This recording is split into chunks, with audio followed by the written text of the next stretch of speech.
feel like trying out something new for a change. How about an unscripted episode of character development on a character from a game that has yet to be released? Not in Japan, not in America. And for this reason, what if I had a special guest with me? Hey everyone, this is MaverickHunterZero75, aka the One-Winged Angel. And I'm if you're tired of me in character... sorry. See, this is what we get for doing this unscripted, Mavi. My apologies. if you're tired of me appearing in character development, too bad. Deal with it.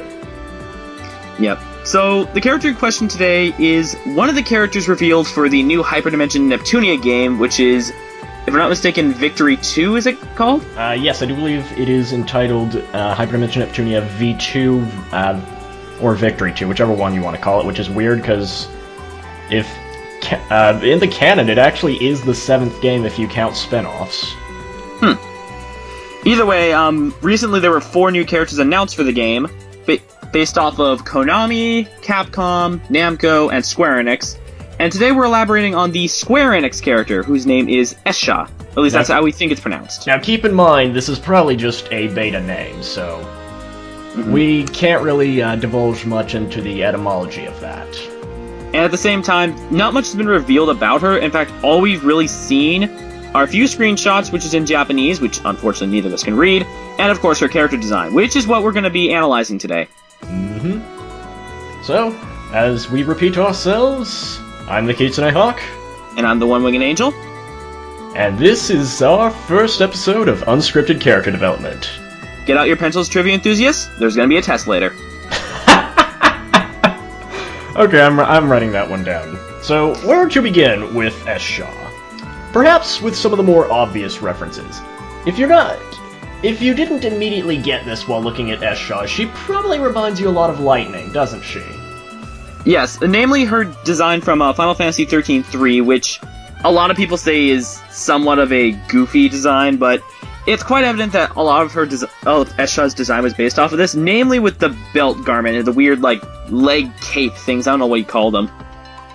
See, they also kind of reminded me of Assassin's Creed, but that's a different story. Yeah, one could think that, but again, this is a Square Enix character, so there's a clear Lightning reference there. True. Another clear reference to any big-name Final Fantasy fans is the jacket, namely the white, fluffy things around the neck, which is clearly a reference to Squall, the main character of Final Fantasy VIII. There are some more subtle references in the outfit as well. For example, as you can see here, around the belt, cape things, whatever these are supposed to be, they actually do look kind of cool. The repeating symbol of a clock here. Longtime Square Enix fans should know this as a reference, or at least a possible one, to Chrono Trigger. And if it's not to Chrono Trigger, then it's probably just due to the fact that Square Enix has a large obsession with using time as a plot point, like in Final Fantasy I and Final Fantasy VIII, and a bunch of their other games. Also belts, but we can already see there are a couple of those in the design. Speaking of belts, some Final Fantasy VII players might notice this initially. The centerpiece of the belt, the black part, looks quite a lot like the black materia from Final Fantasy VII, which is the magic stone that Sephiroth tries to earn for pretty much the entire game.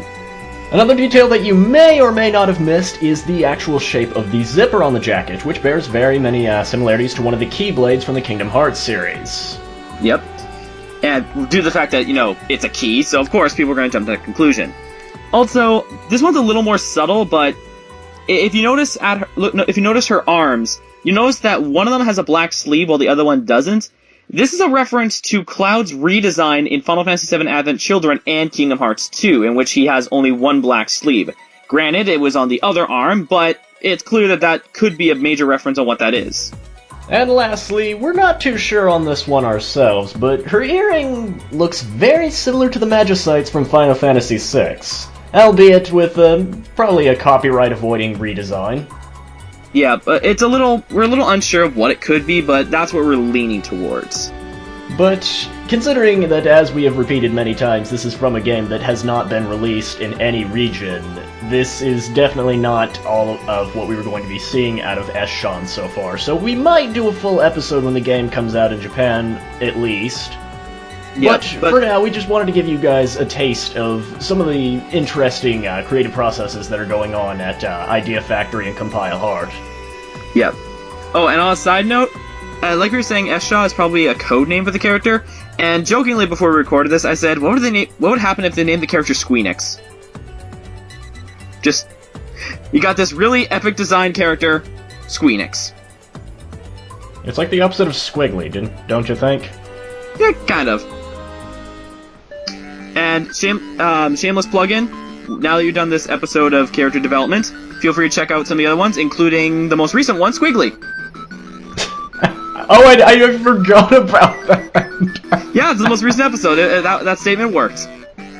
Well then. So yeah, that's been the first unscripted episode of character development. No idea if Hawk will do this again eventually or not. I keep telling you to call me Kit.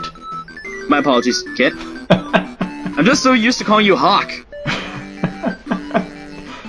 Anywho, if you'd like to see us do more unscripted episodes of character development, or if you want to see if I can get in contact with a specific guest, please leave them in the comments below. I do love hearing all of your suggestions. Yep, and if you want to watch other character development episodes, there will probably be a link somewhere on the video. I have no idea where. I'll let Kit decide that one. As well as a link to Mavi's channel, because he has some very fabulous things on his channel. Absolutely. And that is all from both of us. I'm the One-Winged Angel. And I'm the Kitsune Hawk. And I hope you took those notes.